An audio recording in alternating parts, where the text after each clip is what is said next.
Saudara-saudara, di manakah makam Yesus? Yang kematiannya kita rayakan di Jumat Agung, dan pemakamannya juga baru saja kita hayati di Sabtu Teduh atau Sabtu Sudi. Di mana? Di mana makam Yesus?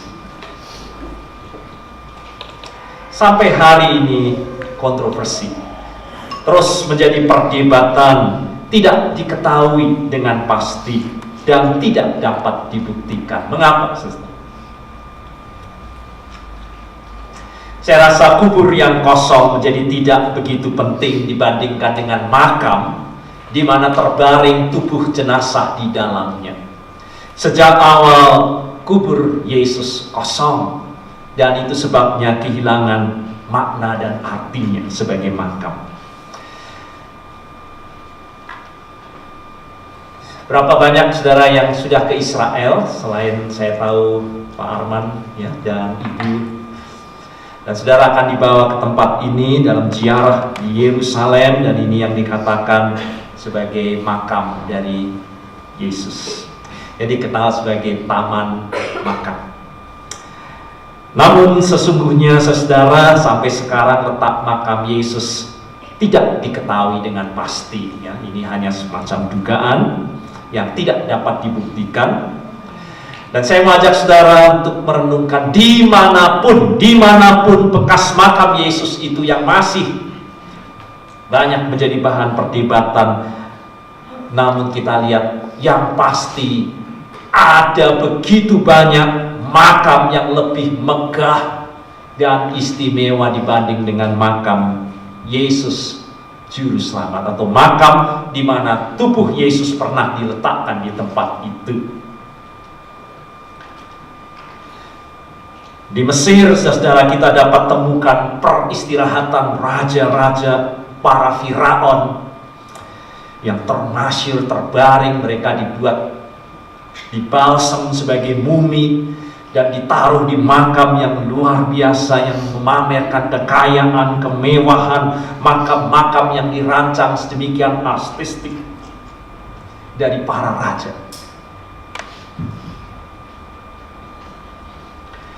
Saya rasa inilah makam termahal atau makam yang paling mempesona dari semua makam di seluruh dunia, karena itu ditetapkan oleh UNESCO 1983 sebagai makam teragung. Taj Mahal di India, makam yang luar biasanya dibangun sebagai satu kolosium untuk istri ketiga dari Kaisar Mughal, istri yang dikasihnya, dibangun 22 tahun, saudara. Di sini Muhammad dimakamkan di Madinah, dijaga dengan sangat ketat, dikunjungi oleh Muslim yang beribadah. Ini makam Nabi Muhammad yang berada di Masjid Nabawi di kota Madinah.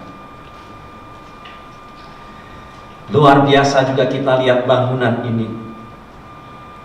Red Square Moskow. Di situ terletak juga jenazah Lenin yang diawetkan dan dikunjungi oleh jutaan orang. Tetapi makam nama di atas segala nama,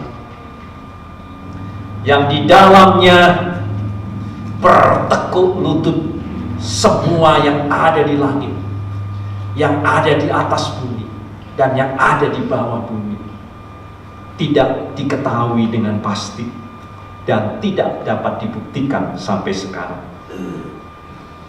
Sementara makam-makam sedahsyat dan sehebat yang kita lihat, meskipun dibangun dengan luar biasa, tetapi tetap menyatakan bukti kematian dan kebusukan. Meskipun di mumi, dibalsam sedemikian dulu. Sedangkan makam Kristus lain, dan mengapa makam itu diabaikan? Karena makam itu kosong. Makam Kristus adalah bukti kebangkitan dan hidup.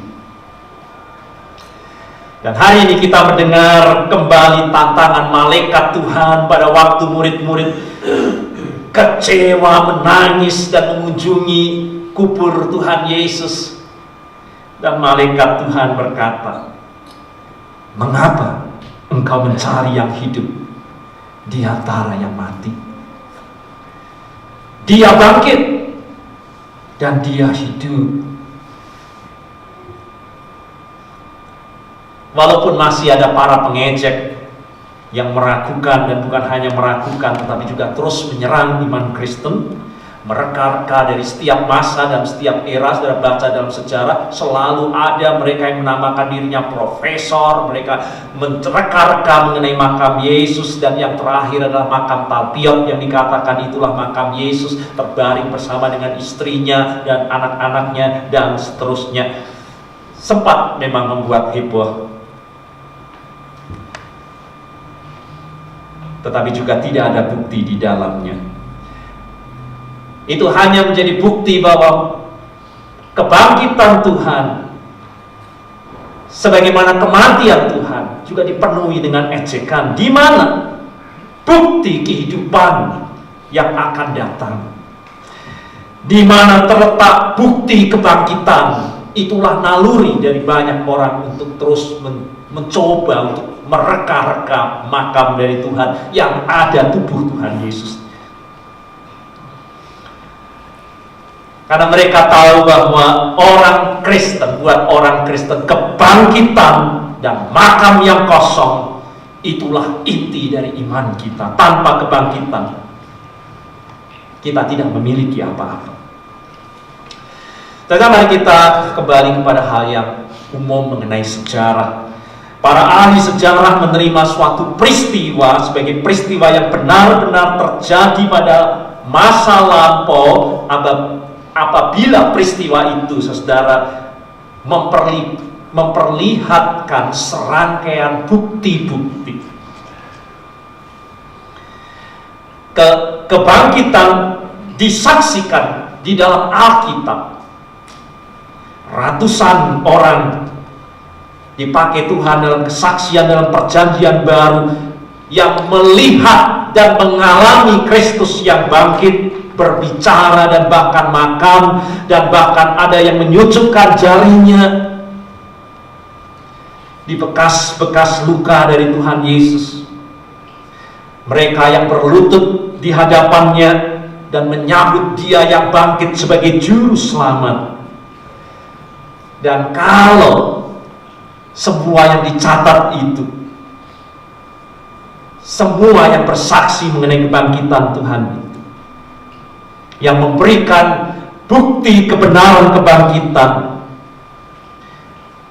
tidak dipercaya. Dan saya rasa apapun juga tidak akan membuat kita dapat mempercayai. Bukti apapun yang dapat menetapkan kebenaran pada masa-masa tertentu di dalam sejarah, kalau para saksi sudah disangkal, kita sudah kehilangan makna sejarah itu. Mari kita renungkan bersama, saudara, siapa yang dapat mentransformasi begitu luar biasa kumpulan murid-murid yang pertama, yang mengkhianati, yang menyangkali, yang kecewa, yang takut, yang menangis, yang bersembunyi. Siapa yang mentransformasi manusia-manusia demikian ini? Yang terkungkung, tersembunyi di balik pintu yang terkunci, tetapi tiba-tiba menjadi manusia baru. Suatu transformasi yang sangat radikal terjadi. Berubah, yang menyangkal, yang takut berubah menjadi saksi yang berani mengenai kebangkitan Tuhan. Coba pakai logika kita. Mengapa itu bisa terjadi seperti itu? Mereka menjadi saksi kemenangan dari Yesus yang tersalib dan bangkit. Hal itu tidak mungkin dilakukan oleh seorang pemimpin yang mati, saudara. Pemimpin yang mati itu sudah membuat semua murid terkulai tak berdaya. Tetapi minggu itu berubah. Lahirlah manusia-manusia baru yang sangat radikal, satu transformasi. Kuasa dan pengaruh apa yang mengubah salib yang kita renungkan kemarin sebagai lambang yang begitu menjijikkan, salib lambang siksaan yang tak ada kemuliaannya, tiba-tiba berubah menjadi begitu aksesori, tak ada yang lebih mulia daripada salib itu sampai dengan hari ini. Tak ada orang yang berpikiran sehat yang akan memuliakan salib yang merupakan aib dan alat penyiksa yang sangat mengerikan, yang oleh hak-hak asasi manusia seluruh dunia sudah dihapuskan. Mari kita renungkan siapa yang membuat para rasul dan kemudian diikuti jutaan orang bersedia mati sebagai martir bagi kesaksian kebangkitan itu. Kita tidak usah ke murid-murid. Pada waktu Polikarpus martir di Roma tahun 155, masih di dalam kejayaan kekaisaran Romawi,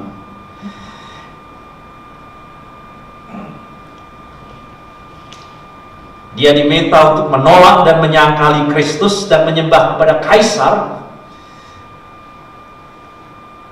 Ia diikat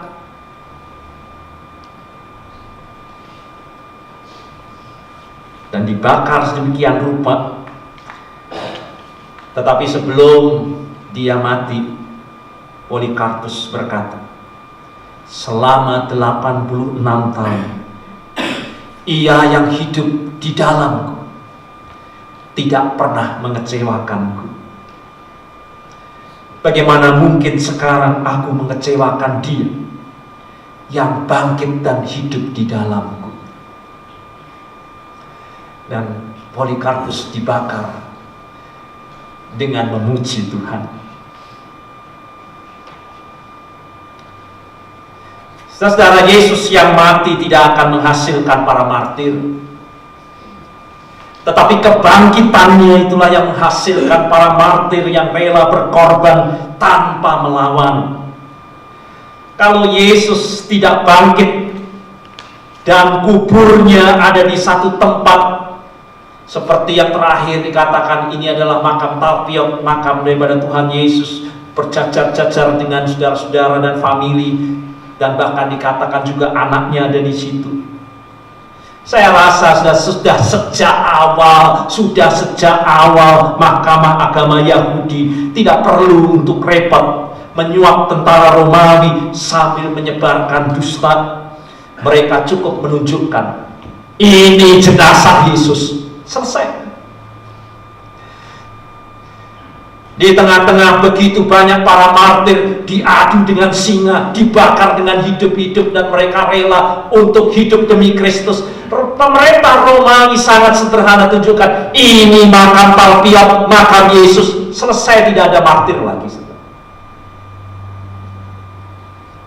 Kalau ini sungguh-sungguh makam Yesus sejak awalnya, tinggal tunjukkan ini makam dan tubuh Yesus terbaring di dalamnya. Sudah tidak ada lagi kekristenan. Sudah tidak ada lagi para martir, jutaan orang sampai dengan hari ini.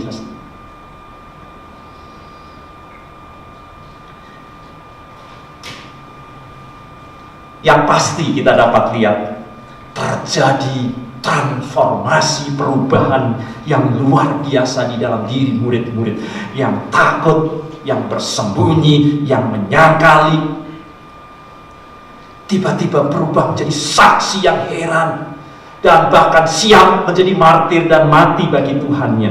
Dan ini hanya mungkin terjadi kalau ada pendorong yang sangat kuat, yaitu Yesus yang sungguh-sungguh bangkit, berkuasa dan merubah hidup manusia. Rasul Petrus yang semula ketakutan menghadapi semua orang yang bertanya kepadanya dan menyangkali 3 kali, berubah menjadi rasul dan akhirnya disalib dengan terbalik itu.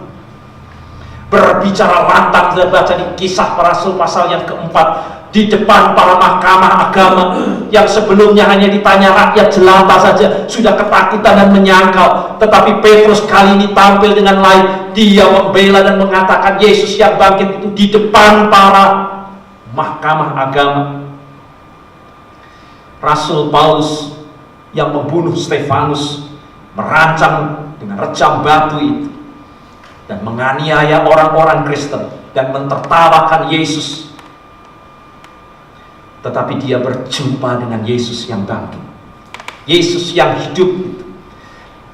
Dan penghina, pengejek, teroris mungkin yang mula-mula untuk orang-orang Kristen ini berubah menjadi saksi dan martir Tuhan yang luar biasa. Mengapa? Kalau tidak bertemu dengan Yesus yang bangkit, saudara, itulah kebangkitan, melahirkan manusia-manusia baru. Yang lama telah berlalu dan yang baru telah tiba. Kristus yang bangkit dan hidup itu nyata dalam hidup setiap umat yang sungguh-sungguh percaya. Hidup baru mereka yang menyatakan bahwa Kristus hidup, sebagaimana Rasul Paulus berkata, namun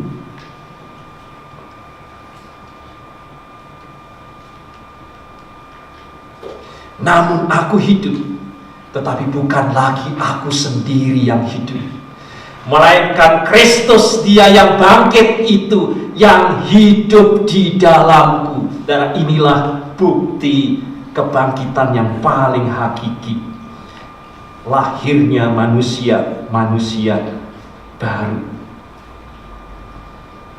Itu sebabnya mereka semua kemudian disebut sebagai tubuh Kristus di dunia ini.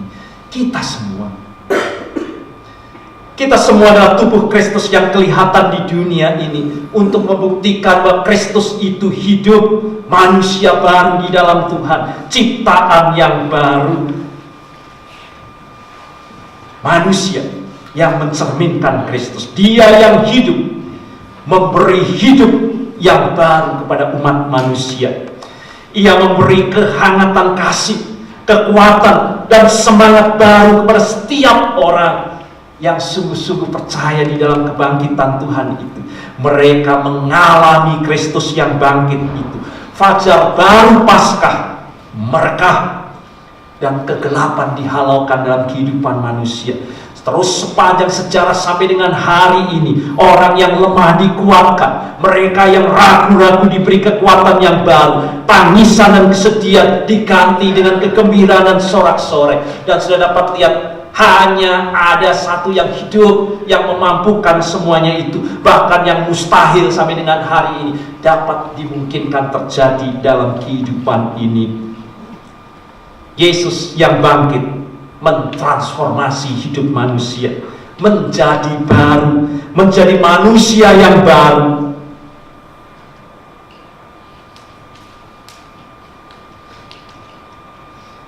Sebagaimana firman Tuhan yang dikatakan, karena aku hidup, kalian pun akan hidup. Hidup yang kita punyai sekarang bukan hidup kita lagi, tetapi Kristuslah yang hidup di dalam kita. Dan itulah bukti nyata kebangkitan. Di mana Kristus? Dan saya berdoa kiranya kita jemaat GKI Sanusi akan menyatakan, ini aku tubuh Kristus. Dia hidup oleh karena iman dan percaya. Dia hidup di dalamku. Dan setiap orang melihat kita sebagai orang Kristen, pengikut Kristus, mencerminkan Kristus yang bangkit dan yang hidup itu. Saudara, mari kita rayakan Paskah ini dengan sungguh-sungguh kita menanggalkan manusia yang lama. Kalau kita dapat renungkan di dalam firman Tuhan, sedemikian jelas bahwa makna daripada kematian dan kebangkitan Tuhan itulah makna baptisan kita semua. Kita semua yang dibaptis melambangkan kematian dan kebangkitan Tuhan. Artinya kita mati bersama dengan Kristus. Dan kita bangkit kembali. Baru, bukan aku lagi. Kita tidak hidup lagi dengan diri kita sendiri. Semua kesaksian manusia baru menyatakan, yang lama sudah berlalu, dan sekarang aku baru. Mengapa dalam tradisi baptisan sejak dahulu manusia dibaptis dan diberi nama baru? Seperti saya ini diberi nama baru pada waktu dibaptis, Mika, dari nabi perjanjian lama. Saulus berubah menjadi Saulus berubah menjadi Paulus. Simon, engkau bukan Simon lagi, engkau Petrus, batu karang yang teguh. Transformasi dalam kehidupan, itulah baptisan. Kita harus mati. Yang dosa kita, hidup lama kita itu sudah mati bersama dengan Kristus. Dan sekarang hidup ini baru. Bukan aku lagi, tetapi Kristuslah yang hidup di dalamku. Paskah adalah panggilan kepada kita semua hari ini untuk menguji apakah saudara sungguh merayakan Paskah, bukan dalam gegap gempita seremoni, liturgi, ibadah, tetapi apakah saudara melihat Kristus yang hidup itu ada dalam hidupmu, dan engkau adalah tubuh Kristus, bait Allah, tempat Roh Allah tinggal diam di dalamnya. Itulah bukti kita merayakan Paskah. Oleh karena imanmu itu, Kristus yang bangkit hidup itu tinggal diam di dalam hatimu. Dan kalau kita melihat Yesus hidup di dalam kita, kita akan mengalaminya dengan luar biasa.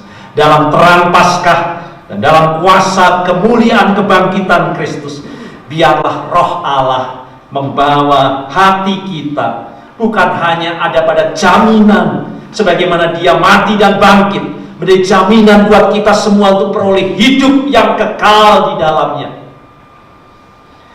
tetapi juga mengingatkan bahwa Dia yang hidup adalah Dia yang mau bersama-sama dengan kita dan menjadikan kita ciptaan yang baru, supaya yang lama berlalu dan Kristus hidup di dalam kita. Kalau saudara pulang, saudara berubah, saudara yang penuh dengan dengki, dendam, amarah, dan saudara pulang dengan kasih sebagaimana Kristus berkata di kayu salib, ampunilah mereka Tuhan, sebab mereka tidak mengetahui apa yang mereka lakukan. Saudara, Yesus ada di dalam hati kita, memimpin hidup kita.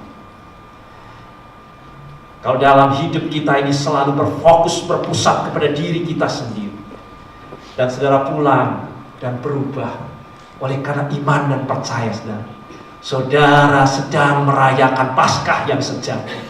Itulah Paskah, bukan dalam seremoni. Paskah dalam hidup kita. Kristus hidup di dalamku. Mari kita rayakan Paskah.